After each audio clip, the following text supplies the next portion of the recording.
Olá, bem-vindo a mais um episódio do Quinto Quarto. Hoje comigo tenho o Rui Costa, um grande amigo meu e bom treinador que nos conhecemos no Porto e que hoje em dia está na Islândia.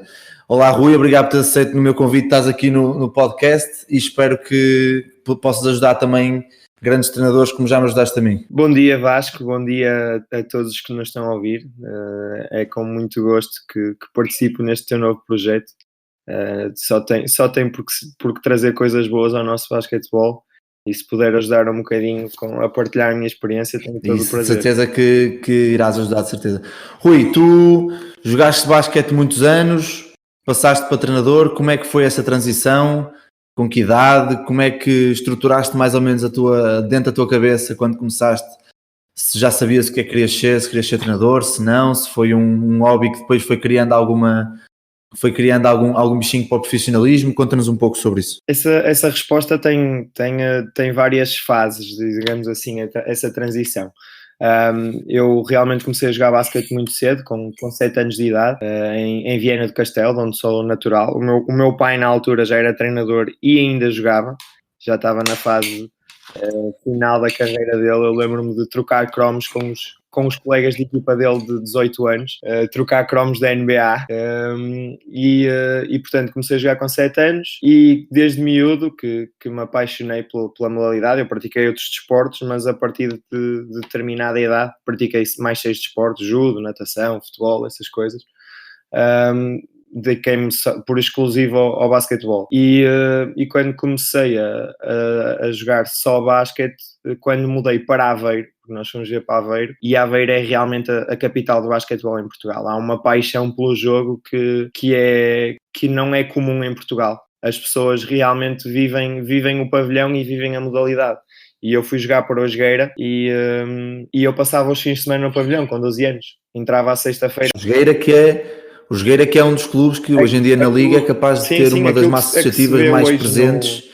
Na FPV TV ou na RTP2, quando há jogos em Jogueira, e há um fenómeno que eu adoro em Jogueira, que é quando chega ao intervalo, tu vês literalmente centenas de miúdos à porta do campo à espera que soa a buzina para se sprintar a correr até às bolas para ver quem chega lá primeiro e consegue uma bolinha para lançar. E há 20 anos atrás, porque foi exatamente há 20 anos atrás, eu era um desses miúdos. O Jogueira na altura também jogava na Liga, depois também foi o Jogueira Aveiro Basket, e já era assim, era assim, mas não era só nos jogos da Liga, era assim em todos os jogos. Nos jogos da Liga havia mais miúdos, mas eu estava lá em todos com os meus amigos, se fosse no sub-14, no sub-16, no sub-19, nas sub-19, no sub-18, estávamos lá e íamos a correr para as bolas e passámos o fim de semana assim. E depois, portanto, eu desde cedo que me apaixonei e sempre quis ser jogador. Depois em Aveiro também joguei no Galitos, fiz quase a minha formação toda lá e cheguei aos séniores no Galitos. Na altura era na Pro Liga. Era uma liga verdadeiramente semi-profissional. Eu tive 2 colegas de equipa norte-americanos no meu primeiro ano de sénior na Pro Liga, que ganhavam mais do que o que ganham os de agora, que ganhavam mais de $1000.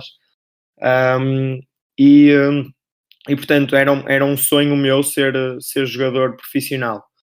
Mas também a minha geração viveu a crise do nosso basquetebol sénior, o fim da liga. Eu cheguei a treinar com o Aveiro Basket para complementar um treino, lembro-me, quando tinha 15 ou 16 anos, e quando cheguei aos séniores, entretanto a liga acabou.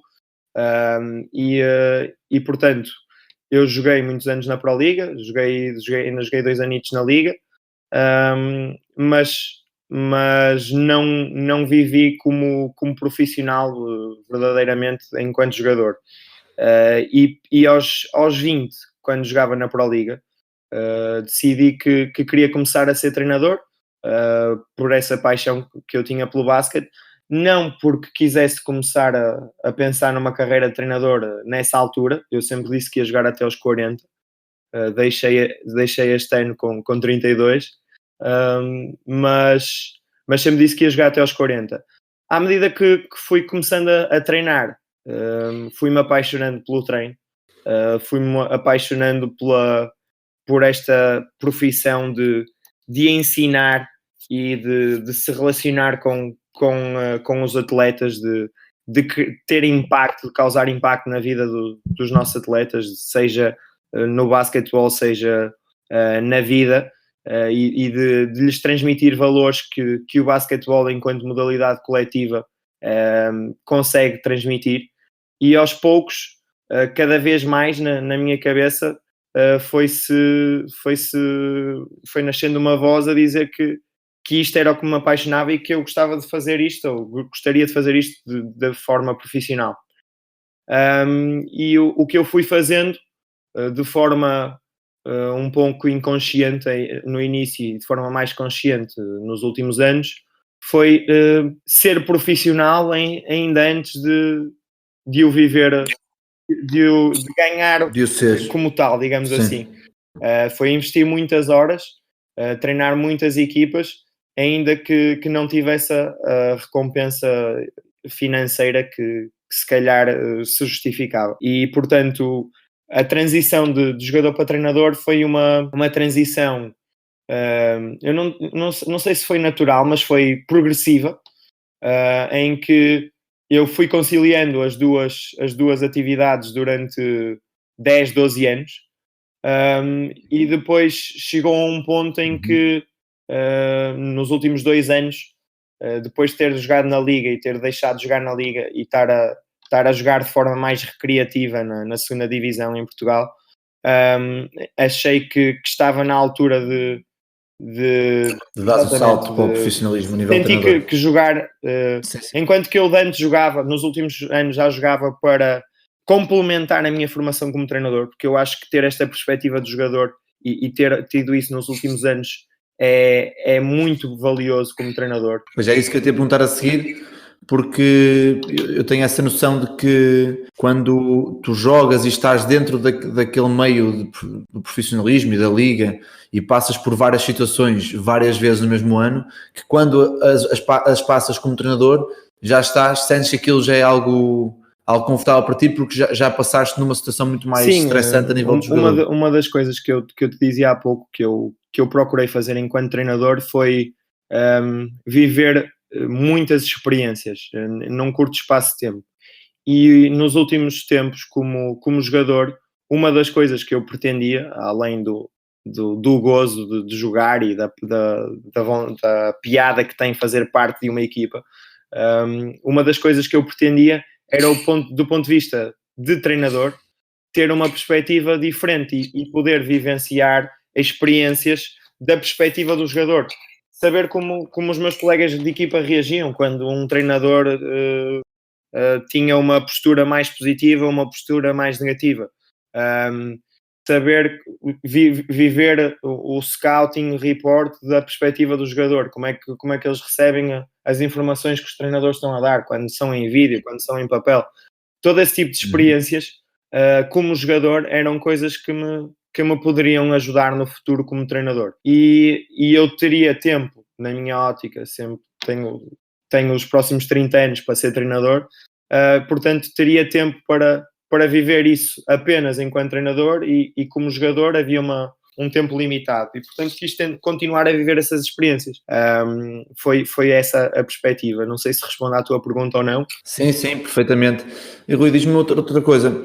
Dentro dos últimos anos, eu já te conheço na altura em que tu estás a transferir do Maia para o Clipes, não estou em erro, e felizmente segui o teu trabalho no decorrer desses anos. E agora aparece esta oportunidade na Islândia para seres treinador de uma academia e de um clube lá. Explica-me um pouco como apareceu, se foste tu que foste à procura, se te contactaram e um bocado a estrutura eu vou do trabalho lá. essa pergunta voltando um bocadinho atrás, que tem a ver um bocadinho, acho eu, com a minha filosofia, com a minha forma de estar em relação a esta atividade de treinador.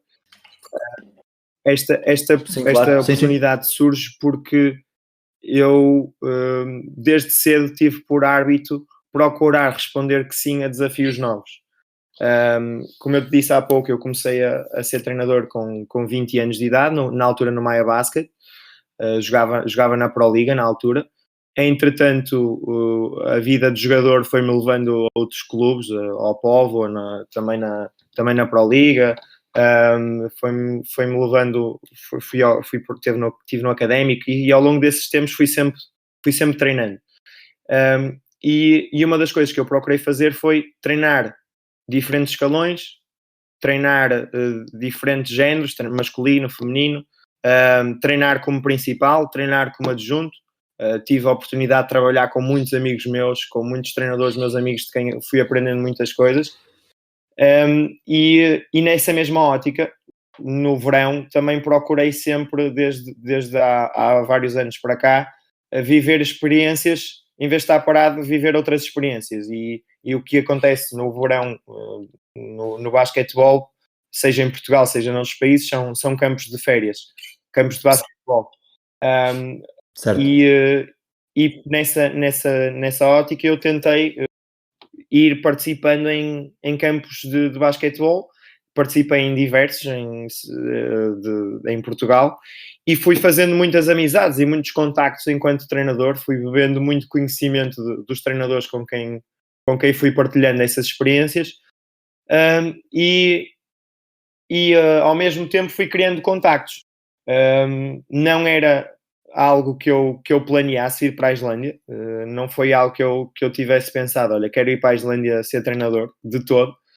O que aconteceu foi que este ano, em 2019, eu decidi que no final da época 2018-2019 queria sair de Portugal e viver uma experiência no exterior. E curiosamente, um dos contactos que eu fiz num desses campos de férias, no verão passado, em 2018, foi um contacto inglês do Chris Caird, que é o treinador com quem eu atualmente trabalho aqui na Islândia. E ele foi jogador profissional, jogou no college em Drake, nos Estados Unidos, e jogou na seleção inglesa. E entretanto ele também jogou aqui na academia quando era miúdo e casou-se na Islândia e vive na Islândia. E portanto foi através desse contacto que eu fiz num campo de férias que surgiu esta oportunidade de ir para a Islândia. Nós na altura demos bastante bem, mas estava de longe na minha cabeça pensar que alguma vez isso ia resultar numa proposta de trabalho. Portanto, o que aconteceu foi que quando eu decidi que queria sair de Portugal, andava à procura de hipótese para sair, e entretanto o clube onde eu estou estava à procura de um treinador para estas funções. Eu vi essa oferta de trabalho nas redes sociais, através do Chris, e contactei-o, perguntei-lhe, Chris, tudo bem e tal? Já não falava com ele há bastante tempo, desde o verão passado, e disse-lhe que podia estar interessado, estava a pensar em sair de Portugal, se ele achava que eu tinha o perfil indicado para a proposta, para a oferta de trabalho. Ele disse, sim, Rui, opa, é mesmo que nós andamos à procura, por favor, manda o teu currículo. E assim fiz. Preparei o meu currículo em inglês, atualizei e mandei. Ou seja, foste tu que criaste o primeiro contacto com o clube? Neste caso fui eu. Okay. Porque eu tinha decidido que andava à procura de sair, e portanto fui à procura desta oportunidade. E explica-me, tu falaste aí de um ponto que eu também me identifico muito, que é tentarmos ter várias experiências como treinador ao longo dos anos, e eu sinto que esta vaga nova de treinadores jovens, como eu, como tu, quer tentar ser logo o treinador principal de uma equipa ou de um escalão em específico, e que perde muito em não ser treinador adjunto de outros treinadores, como disseste muito bem, que retiramos sempre conhecimentos. E eu identifico-me com isso porque também sinto que nós precisamos de passar por várias experiências como adjunto para depois, lá está, como falámos há bocado, da mesma forma que um jogador depois transporta para treinador as experiências que teve, um adjunto depois também transporta para principal as experiências que teve. E eu sinto, não sei se também sentes um bocado isso. Sim, eu diria algumas coisas, alguns comentários que eu tenho a fazer em relação a isso. Primeiro, eu diria que não há um caminho a seguir como treinador, não há este passo, este grau que tens de dar e a seguir há este grau. Há isso na formação de treinadores, há o grau 1, há o grau 2, há o grau 3, mas no teu trajeto, no teu percurso como treinador de clube para clube, de equipa para equipa, não há um trajeto que seja linear. Há treinadores que podem passar 20 anos como adjunto e depois dar o salto, há treinadores que podem ser adjuntos toda a vida, que têm um jeito fantástico para ser adjuntos e se calhar não têm tanta potência para ser principais. O reverso da medalha também é válido. Mas uma coisa que eu sei é que os treinadores, e é uma das coisas que eu adoro nesta profissão, têm um desafio constante de completarem a sua formação e tem de ser o mais abrangente possível. Tens de saber de psicologia, tens de saber de fisiologia, tens de saber do treino, de metodologia de treino, tens de saber de imensas coisas. E, portanto, nessa ótica, quanto mais perspectivas tu conseguis ter, quanto mais experiências diferentes tu puderes ter, mais vais poder complementar o teu conhecimento. E eu acho que é extremamente valioso tu poderes trabalhar com outras pessoas. Na pior das hipóteses, o que te pode acontecer quando tu trabalhas como adjunto com outra pessoa é tu dizeres assim, isto que esta pessoa faz, eu não quero fazer. Filtras o que ele ensina, claro, sim. Imagina que não gostas de trabalhar com essa pessoa, que começas a trabalhar e as coisas não correm bem. A pior coisa que te pode acontecer é dizer, olha, eu gostava de fazer isto diferente. Na melhor, estás a aprender conhecimentos todos os dias e estás a dizer, porque é que eu nunca pensei nisto? Isto realmente faz todo sentido. Já devia ter pensado nisto há mais tempo. Porque é que chegaste a esta conclusão? E tens de questionar o porquê das coisas com quem a pessoa que estás a trabalhar, qual é o porquê das coisas que essa pessoa faz. Portanto, diria que ser adjunto é algo extremamente valioso. E como eu te dizia há pouco, eu passei por diversos clubes nesta minha carreira que chegou agora, ultrapassou agora a década, e diversas funções. Eu treinei mini-basket, coordenei mini-basket, treinei sub-babies, sub-8, sub-10, sub-12, sub-14, masculino, feminino, sub-16, masculino, feminino, sub-18, sub-19. Treinei várias equipas no mesmo ano. Não acho que seja o ideal. Acho que um treinador para se poder para poder ser melhor naquilo que faz tem de dedicar mais tempo a cada equipa, mas infelizmente é a realidade do nosso basquete. Claro. Há falta de treinadores e há demasiadas equipas e os treinadores também não são pagos o suficiente para trabalhar com poucas equipas, ou seja, a forma como eu estava a ser profissional em Portugal era treinar 5, 6 equipas por época. Era assim que eu era treinador profissional em Portugal. E acabavas por perder um bocado também o foco numa ou noutra equipa, porque começava a saturar um bocado, uma das coisas que acontecia também e que só assim é que era possível, também elas tinham momentos diferentes da época, né? A seleção distrital tem momentos de foco diferentes em determinado, são momentos críticos da época. As equipas universitárias funcionam mais durante o dia do que ao final da tarde, funcionam de maneira diferente, mas pronto, eu tentei viver. Há aquele ditado que eu não sei exatamente se é assim, se é tu podes fazer a mesma experiência 10 vezes ou podes fazer a mesma experiência de 10 maneiras diferentes e se calhar são 10 experiências. E eu ao ter a experiência de treinador em diferentes contextos, a minha carreira é de 10 anos, mas eu se calhar tenho 50 épocas nas pernas. E isso faz com que me dê uma bagagem totalmente diferente, né? Uma bagagem muito maior. Pronto, e essa sempre foi a minha perspectiva, de procurar bagagens diferentes. E este ano acaba por não ser diferente, sendo que tu és treinador adjunto dos séniores, treinador principal dos sub-18 e acabas por estar a trabalhar também na academia, certo? Porque eu fui escolhido para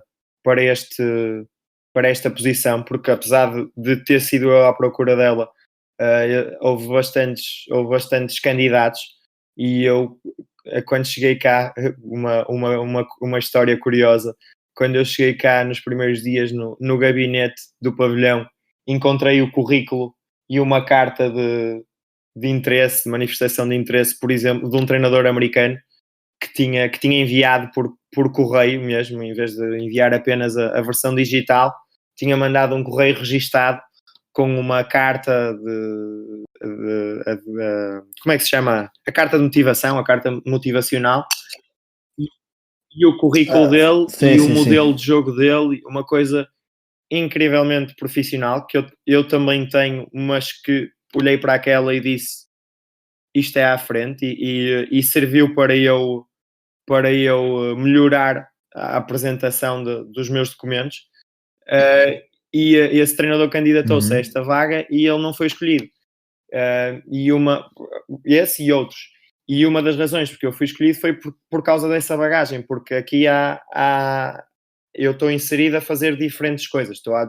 Sou adjunto dos séniores numa liga que é semi-profissional, e estou a trabalhar com a academia, e sou treinador principal do Sub-18, mas sendo que na academia nós temos atletas Sub-20 e raparigas também a treinar connosco, e por eu ter essa bagagem e essa experiência de trabalhar com diferentes escalões, com masculino, com feminino, foi uma das razões que fez de mim um dos candidatos ideais. Claro.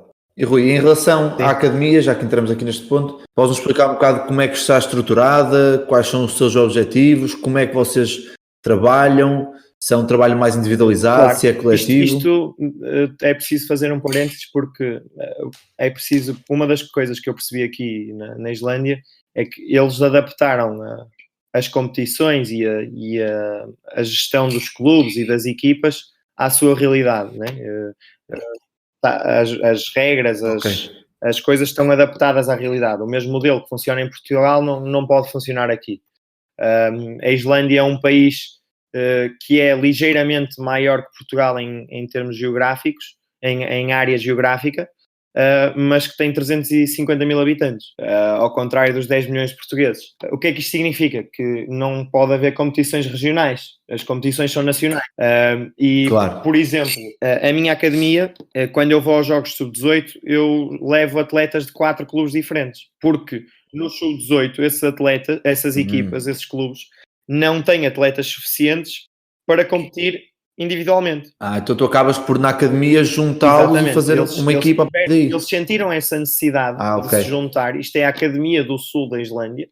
Eles sentiram a necessidade de se juntar para poderem continuar a formar os seus atletas, porque naturalmente, como nós sabemos, ao longo dos anos, infelizmente, ou faz parte do processo de seleção natural, há atletas que vão desistindo e que vão deixando de jogar, e portanto eles têm menos atletas no Sub-18 e precisam de se juntar. E então a academia, como é que ela funciona? A academia pertence ao liceu. É um projeto que existe em todos os esportes. No liceu, na escola secundária de Selfoss, que é onde eu vivo,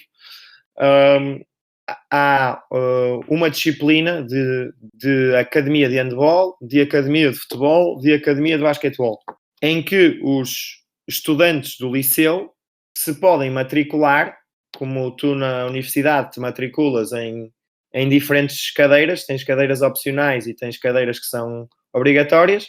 O islandês é obrigatório, a matemática é obrigatória e a academia de basquetebol é facultativa e vale X créditos. E eles podem se matricular nesta academia. E o que acontece é que os atletas destes clubes que jogam basquetebol no secundário vêm estudar para Selfoss, apesar de viverem em diferentes aqui da região, para poderem jogar e trabalhar na academia. E então nós temos 4 aulas semanais, como há as aulas de matemática e de inglês e o que seja. Nós temos 4 aulas semanais de 55 minutos que são treinos de basquetebol. Mas tu aí separas coletivos individuais, é só individuais, como é que isso funciona? Eu e o Chris somos os 2 treinadores e este ano temos 24 inscritos. Não estão sempre os 24, os miúdos vão faltando, são um bocado baldas, especialmente os que já não têm ambições de ser profissionais, mas temos 18 que estão consistentemente nos treinos.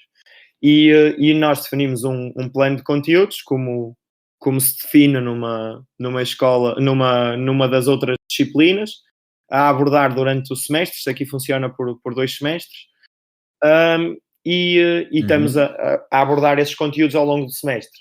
e o foco é no desenvolvimento individual dos atletas. Nós temos isto dividido em 2 grupos, mas depois 2 grupos mais gerais, por apetência, mas depois trabalhamos muito em situações de lançamento em pares, trabalhamos muito em situações de 1 contra 1, portanto os grupos acabam por não ser uma coisa que se use todos os dias.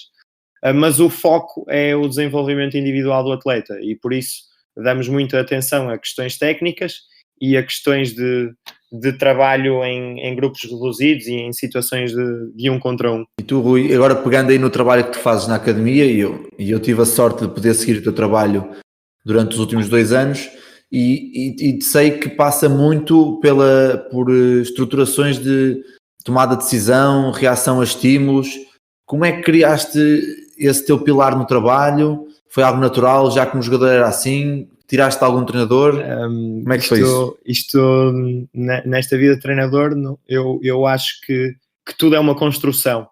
Tu vais construindo as tuas respostas, vão-te surgindo as perguntas e tu vais construindo as tuas respostas. E uma das coisas que eu gosto muito de fazer é de me questionar e de colocar perguntas. E quando vejo as outras equipas jogar, e quando me preparo para jogar com as outras equipas, há questões que eu me coloco. E uma das questões que me surgiu ao longo deste tempo foi o quão é difícil, ou quais são as equipas mais difíceis com quem eu jogo.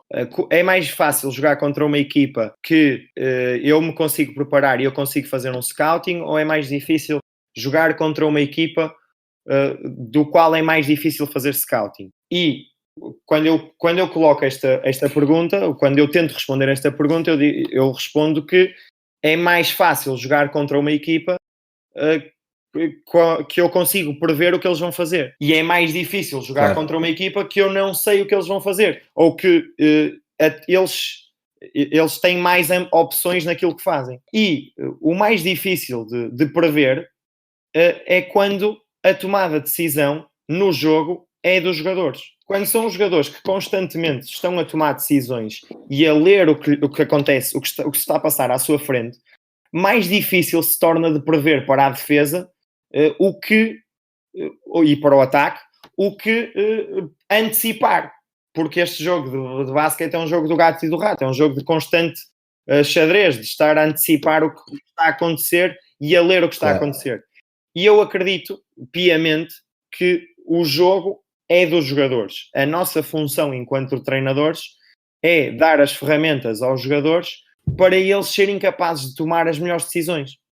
Porque aquela ideia e que todos nós certamente já passamos, melhores ou piores, como treinador já passamos, que é estás a orientar um jogo e estás de braço no ar para dentro do campo a dizer corta, passa, bloqueia, esquerda, direita, o que seja, a dar quase como se estivesse a orientar uma marionete. E o que acontece é que os jogadores não estão a tomar decisões, estão a reagir ao que tu estás a dizer e estão a fazer aquilo no timing errado, porque uma coisa é tu dizeres, outra coisa é dizeres, ele ouvir e ele executar. Já passou o timing. No basquete isso é surreal, já lá vai, onde já vai essa hipótese que havia naquele momento. E portanto não te adianta nada estares a fazer isto. O que te adianta é que os teus jogadores sejam capazes de o fazer, de tomar as melhores decisões, de perceber enquanto equipa como reagir a determinadas situações e enquanto jogadores no seu 1 contra 1 constante com o adversário direto, porque no basquete se defende muito ou se joga maioritariamente em situações de 1 contra 1 ou de homem a homem, tomar essas decisões. Portanto, respondendo à tua pergunta, começa por aí. A razão porque eu acho que a tomada de decisão é fundamental para os jogadores de basquetebol é esta. Não sei se me faço entender. O jogo sim. É deles, é dos jogadores, e quanto mais capazes deles de tomarem decisões eles forem, melhor será para nós enquanto treinadores. Portanto, de há alguns anos para esta parte também eu tenho-me dedicado a estudar e a observar outros treinadores que dão muito foco à tomada de decisão e ao trabalho da tomada de decisão. E portanto é algo que eu tento constantemente a trabalhar com os meus jogadores, fazê-los pensar e fazê-los perceber o porquê de estarem a tomar aquela decisão em cada momento. Rui, e nesse trabalho com os teus jogadores que tu falaste ainda agora, como é que tu estruturas um trabalho, ou como é que tu estruturas um exercício para introduzir a tomada de decisão? Achas que todos os exercícios que fazemos devem ter tomada de decisão nos seus conteúdos, ou só alguns em específico, ou consoante o nível das equipas devemos pôr mais, pôr menos? Como é que tu costumas trabalhar nesse sentido? Das qualidades que eu acredito que um treinador deve ter é a capacidade de adaptação. Tu tens de te adaptar sempre ao contexto em que estás inserido, ao momento em que estás inserido, à realidade em que estás inserido. E, portanto, o sempre e o nunca são difíceis de existir, né? Tu não vais... Há momentos em que tens de trabalhar técnica de forma analítica e que não podes introduzir tomada de decisão. Claro. Mas, idealmente, o trabalho de tomada de decisão, ou a tomada de decisão, deve estar inserida na grande maioria do treino. Porquê? Porque, como eu disse na resposta anterior, ou como disse na pergunta anterior, a tomada de decisão está constantemente presente no jogo de basquete. Quando os 10 jogadores que estão dentro do campo estão constantemente a tomar decisões, com e sem bola. E, portanto, sempre que no treino nós passarmos a maior parte do treino sem tomar decisões, a não ser que estejamos focados em alguma questão técnica que precisamos de ajudar o jogador naquele e fugir da tomada de decisão, eu acredito que é melhor trabalharmos mais vezes com tomada de decisão. Ninguém é obrigá-los a pensar, é habituá-los, porque este jogo é um jogo de hábitos, habituá-los a pensar. Eu não sei se tu já alguma vez tiveste algum treinador que dissesse, ou se já alguma vez ouviste algum treinador dizer algo do género como a bola tem de ser a extensão do teu corpo quando estás a falar de drible. Tipo, tu tens de driblar de tal maneira que tu não sabes que a bola pertence ao teu corpo, tu não precisas estar a olhar para ela, não precisas de... Tu já estás tão habituado a driblar em qualquer situação que tu a sentes e sabes onde a bola está da mesma maneira que sabes onde está a tua mão, ou da mesma maneira que sabes onde está o teu pé. E a tomada de decisão é um bocadinho a mesma coisa. Tu não tens de ser consciente enquanto jogador que estás a tomar uma decisão. Aliás, 99% dos jogadores tomam decisões sem estarem conscientes do que estão a fazer. E esse é muitas vezes o problema do nosso basquete. Os nossos jogadores não saberem que estão a tomar decisões. E, portanto, se esta é a realidade do basquete, se esta é a realidade dos nossos jogadores, eles têm de estar constantemente a tomar decisões muitas vezes de forma subconsciente, sem que o percebam. Para tentar responder de forma mais concreta ao que tu me estavas a perguntar em termos de exercício e de dinâmica de treino, eu diria o seguinte: o que tu tens de fazer, o que eu procuro fazer em termos de exercícios, é dar estímulos diferentes aos jogadores. Em exercícios sem oposição, tu podes dar diferentes estímulos aos jogadores com ordens do treinador, com comandos do colega de equipa. Por exemplo, vamos imaginar que num exercício de lançamento em que há um passador e um lançador, um ressaltador, passador e lançador, né?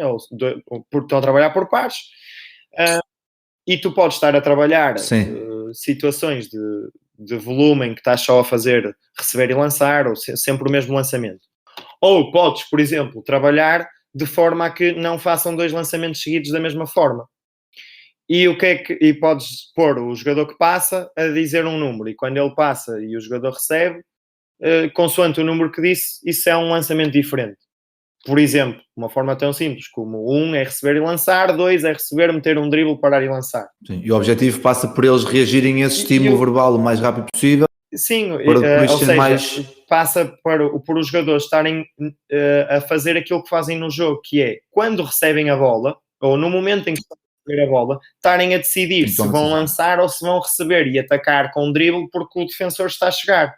Embora não haja um defensor a chegar, eles estão-se a habituar a ter de decidir no momento em que recebem a bola. Podes fazer isto em vez de ser com um comando verbal, podes fazer isto com um comando de passe. Se o passe é picado Atacam de uma maneira, se o passe é de peito, atacam de uma maneira. Se o passe é com a mão direita, atacam de uma maneira, se o passe é com a mão esquerda, atacam de outra maneira. Ou seja, depois acaba aí por puxar a criatividade do treinador para inventar o máximo de exercícios possíveis. E ao estudo do jogo do treinador. Por exemplo, entre um passe de peito e um passe picado, qual é o passe que demora mais tempo? Estou-te a perguntar a ti. Ok. É o passe picado. Então, imagina que num jogo, numa situação, por exemplo, de uma penetração e de um passe para fora, há um extra passe picado, ok? Em vez de, há um extra passe de peito e há um extra passe picado. Uma situação de extra passe de peito e uma situação de extra passe picado. No extra passe de peito, à partida o jogador vai ter mais tempo para quê? Receber e lançar. Para lançar, mas no extra passe picado, se calhar vai dar mais tempo ao close out de chegar a tempo. Então, se calhar, ele vai ter de atacar em drible. E aí já tem que atacar. Então, se calhar, quando passarmos picado, claro, se calhar faz mais sentido atacarmos em drible e quando passarmos de peito, recebermos e lançarmos. Ou quando recebermos de peito, recebermos e lançarmos. Portanto, isto para mim é mais próximo do jogo. E quanto mais tu fores capaz de aproximar essas pequenas tomadas de decisão do atleta com as tomadas de decisão que acontecem no jogo, isto é mais real do que haver alguém a dizer 1 ou 2, né? Portanto, se é mais real, certo. Então se calhar sim. É melhor fazeres assim. Mas, se calhar, numa fase inicial, também é bom que eles sejam capazes de responder a estímulos que não os do jogo, outros estímulos, habituá-los a responder a estímulos diferentes. Para depois, quando fizer a transferência para o jogo, ser mais fácil, presumo. O que tu vês, normalmente, quem é o miúdo que é craque com 9, 10 anos na equipa de mini-basket? Esse miúdo também é craque se eles forem jogar futebol? Sim. Também é craque se eles forem jogar handball? E porquê que é isso? Porque é o miúdo que está mais alerta. É o miúdo que responde de forma mais pronta aos estímulos do jogo. E não é porque ele joga basquetebol, é porque se calhar ele brinca mais ou porque ele faz outras coisas para além do basquetebol. Ele está habituado a responder noutros contextos e então mais rapidamente reconhece o contexto em que está inserido. E, portanto, quando tu os estimulas de diferentes formas, eles tornam-se mais aptos a responder a diferentes estímulos, que é o que está constantemente a acontecer no jogo. Porque por muito que tu os treines e por muito que tu os prepares, vai acontecer no jogo alguma situação que tu não preparaste. E são os jogadores que vão ter de responder. E já estão mais bem preparados para essas situações. Vão ter de criar uma solução, né? Então, se eles estão habituados a responder a problemas, a encontrar soluções para problemas que lhes são criados, mesmo que não sejam o problema para o qual eles estão habituados a responder, eles são bons a resolver problemas, são bons a encontrar soluções. Então vão ser bons jogadores de basquete, ou vão ser melhores jogadores de basquete. Ótimo. Era mesmo aí que eu queria que tu pegasses e fizeste aí uma explicação perfeita. Rui, pegando um bocado aí agora na tomada de decisão e nesse segmento final deste episódio, eu tenho aqui 2 questões de ouvintes que eu pedi para fazerem questões e estes 2 que colocaram. Uma delas é do Tiago Ministro, que me pergunta, e que te pergunta neste caso, qual é a razão para teres criado a DWO Basketball e como é que surgiu essa ideia? Agradeço ao Tiago a pergunta e tenho muito gosto em responder. A DWO, cujo a pronunciação é que eu gosto e que nós queremos usar, porque este projeto é meu e de um grande amigo meu, do Miguel Tavares, é a DU. A DU é uma empresa ligada ao treino que basicamente é a materialização numa marca, numa empresa, de algo que nós já fazíamos sem existir essa empresa, essa marca. Portanto, eu e o Miguel nos últimos anos, o Miguel em Aveiro, no Jogueira, tem-se dedicado muito ao treino no verão, ao treino individual e ao treino em grupos reduzidos. E eu também, é uma área que me agrada bastante e que também tenho trabalhado na região do Porto. E respondendo também um bocadinho à tua pergunta anterior, este tipo de trabalho, o trabalho de tomada de decisão e o trabalho de desenvolvimento individual, que é o que nós queremos fazer com a DU, ou seja, a DU é uma empresa que aposta na tomada de decisão, mas sobretudo no desenvolvimento individual dos atletas. Nós olhamos para um atleta e vemos, este é o teu patamar, este é o teu teto, esta é a tua equipa, ou são a forma como a tua equipa joga, ou as oportunidades que tu tens dentro da tua forma de jogar, e vamos explorar melhor estas oportunidades e vamos desenvolver esta parte do teu jogo, ou vamos desenvolver esta parte do teu jogo. É isso que nós procuramos fazer com a Duo. É um trabalho especializado no desenvolvimento dos jogadores. Já de um patamar mais elevado, mas também podemos trabalhar com atletas mais novos numa fase mais inicial.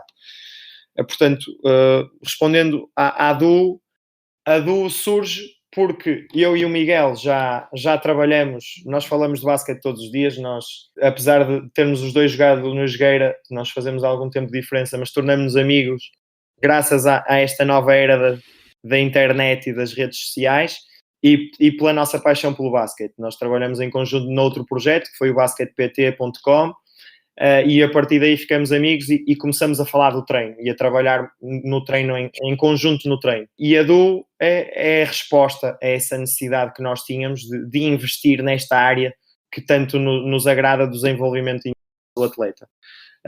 Olhamos para ele, vemos quais são as suas necessidades, as suas lacunas, os seus pontos fortes que queremos em dar mais ênfase e ainda aprimorar. E em grupos reduzidos ou em trabalho individual trabalhamos com eles, e este tipo de treino é ok, como é que nos defendem, como é que te defendem nesta situação, então qual é a melhor resposta que tu podes dar, como é que te atacam nesta situação, então qual é a melhor resposta que tu podes dar, e criar nos atletas a capacidade técnica e tática, de tática individual, de dar resposta aos problemas que lhes surgem no jogo. Já acaba por ser uma pré-época antes da própria pré-época o foco competitiva. Do trabalho da Duo é no verão. Porquê? Porque é quando os clubes param mais, é quando os atletas, por regra, param mais, mas também é quando os atletas que querem dar um passo em frente e querem crescer e melhorar, aproveitam para trabalhar mais que os outros. Nós no nosso modelo europeu, temos no nosso modelo de basquete europeu, temos aquilo que eu considero um defeito, que são épocas competitivas demasiado longas.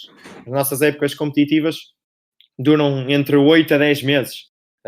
Os clubes começam a trabalhar em agosto, setembro e deixam de trabalhar em junho, julho, sendo que de outubro a maio, junho competem. E o que é que isto faz? Isto faz com que os treinadores dos clubes, das equipas, no dia-a-dia, naturalmente, porque têm um jogo a cada fim de semana, sejam forçados ou sejam direcionados para o trabalho coletivo e não para o trabalho individual. E o que nós, treinadores, temos de entender é que as nossas equipas vão ser tão melhores quanto individualmente forem melhores os jogadores.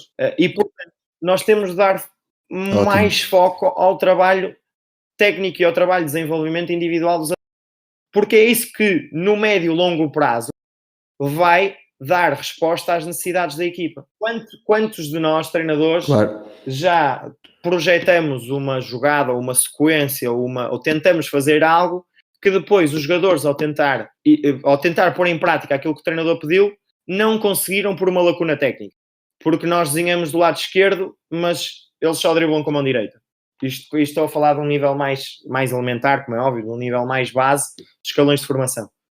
Então o que é preciso? É que o desenho seja melhor ou que os jogadores sejam melhores? Se calhar é um bocadinho das duas, mas então nós queremos trabalhar no verão, fundamentalmente, voltando atrás, né? Quando os clubes param, quando os atletas têm mais tempo livre e quando os atletas que querem trabalhar aproveitam para estar mais horas mais focados no seu desenvolvimento individual. Ótimo. E agora, para finalizar, mais uma questão, esta que tu conheces, é o Marcelo Pinto, trabalhou no Clipe e trabalhou contigo ano passado, e pergunta como é que um treinador jovem como eu, que pretende seguir carreira de basquetebol, traça o seu caminho para chegar ao profissionalismo onde tu estás agora.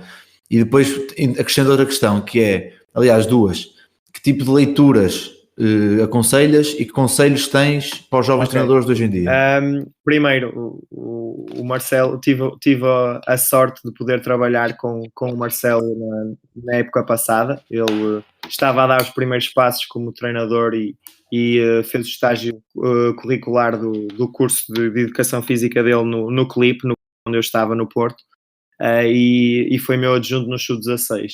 A primeira coisa que eu aconselho um jovem treinador a ter é o mesmo tipo de postura do Marcelo, que é uma postura de querer aprender, de questionar, de não ter medo de parecer totó por fazer uma pergunta que pode ser elementar, mas que é colocando perguntas que nós vamos melhorar.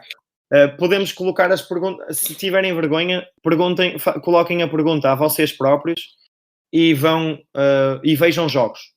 Vejam como é que os treinadores respondem a essa pergunta com a forma como as equipas jogam. Okay? Se vocês tiverem a dúvida como é que se defende um bloqueio em determinada ação do jogo, vejam 2 ou 3 treinadores que vocês consideram de referência na Euroliga ou na NBA e vejam como é que eles se defendem. Okay? E estudem o jogo. Se há alguma coisa que os treinadores têm de fazer é constantemente ser autodidatas, ser estudantes do jogo, procurar o conhecimento, procurar informação, perguntar a outros treinadores e investir diariamente na sua formação. Eu já fui respondendo um bocadinho à pergunta do Marcelo ao longo do podcast. Quando tu investes constantemente na tua formação, acredito eu que no longo prazo vais ter o retorno desse investimento. Eu costumo dar este exemplo.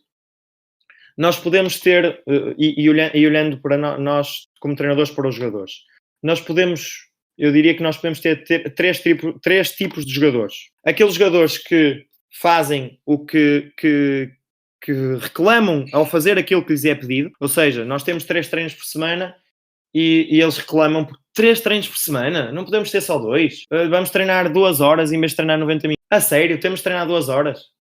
Temos este tipo de jogador que faz aquilo que lhe é pedido e de forma relutante. Temos um tipo de jogador que faz aquilo que lhe é pedido e dá 100%, ou seja, é para treinar 2 horas, é para treinar 4 vezes ou para treinar 5 em vez de 4. Ok, eu vou estar lá e eu, quando chego ao treino, faço tudo e mais alguma coisa que está ao meu alcance para ajudar a equipa para ser o melhor possível. E depois temos um terceiro tipo de jogador que treina as 4 vezes por semana com a equipa e vai ao ginásio e pede ao treinador feedback sobre o que fez bem no treino e sobre o que fez mal no treino, sobre o que fez mal no treino e sobre o que fez bem no jogo e sobre o que fez mal no jogo, e vai ver o jogo da equipa sénior e quer melhorar. E quando o pavilhão está livre, está a lançar e acaba o treino e ainda fica a fazer mais 50 lançamentos, ou mais 100 lançamentos, ou mais 200 lançamentos. Pergunta: qual é o jogador que vocês querem na vossa equipa, destes 3? É o terceiro, obviamente que é o terceiro. Todos os jogadores destes que estão dispostos a fazer mais do que aquilo que lhes é pedido, a tua equipa vai ser melhor. Agora põe-te na ótica de um presidente. Claro. Põe-te na ótica de um treinador principal. Tens um treinador adjunto que pode corresponder a um destes 3 perfis. Qual é o treinador que tu queres? Aquele então, que faz mais do que aquilo que é obrigado, que é aquele que investe, que quer dar sempre o passo extra, ou aquele que faz o suficiente, aquele que não mostra mais paixão do que aquela que tu mostras. Claro. Então aí o grande conselho passa-me por continuar a trabalhar mesmo fora às vezes das suas capacidades. Sair da tua zona de conforto e fazer mais do que aquilo que te é pedido. Claro. Em relação a sites e a livros e a cliniques, acho que se calhar a maneira mais fácil é contactarem pelas redes sociais. Acho que vais deixar Sim, eu depois deixo aqui o teu e-mail, as redes sociais para te contactarem. Um livro que eu gostei bastante nos últimos tempos, ou 2 ou 3 livros que eu gostei bastante, foi o The Inner Game of Tennis, que é um livro dos anos 70, sobre o diálogo interno que os jogadores têm na sua cabeça, os jogadores de ténis, mas é um livro que eu descobri nas minhas leituras sobre a NBA, é um livro que vários jogadores e vários treinadores da NBA recomendam. Um livro chamado Blink, que é sobre a tomada de decisão, que foi um dos temas que nós tivemos aqui a abordar, e portanto deixo essa nota por esses 2 livros que eu recomendo, e qualquer coisa estejam à vontade mesmo para me contactar. Tenho todo o gosto. Bom, Rui, mais uma vez, obrigado por teres partilhado toda a tua experiência até agora aqui neste episódio. Tu que estás desse lado, já sabes, vou deixar os contactos do Rui para se tiveres alguma questão e quiseres colocar. E bem, resta-me agradecer a nível pessoal também por sempre que eu te coloco alguma questão ou sempre que tem alguma dúvida, mostras-te sempre disponível a notíssimo dentro do Obrigado, meio. Vasco. Isso, Rui, obrigado mais uma vez. Se cada um de nós fizer por ser melhor e nos ajudarmos uns aos outros, quer como treinadores, quer em geral, vamos todos ser melhores e vamos todos crescer. Portanto, acho que a partilha é o caminho e a oportunidade e parabenizo-te, congratulo-te por este projeto. Acho que é uma ideia fantástica e mais do que uma ideia, é uma execução ótima. Obrigado. Porque não basta ter as ideias, é preciso pô-las na prática e tiveste a audácia de o fazer. Continua, está bem? Grande abraço. Obrigado. E tu não te esqueças de partilhar todos os episódios que ouves, dar feedback, fazer questões e, como já é normal aqui, já sabes, pergunta porque o não é garantido. Até uma próxima.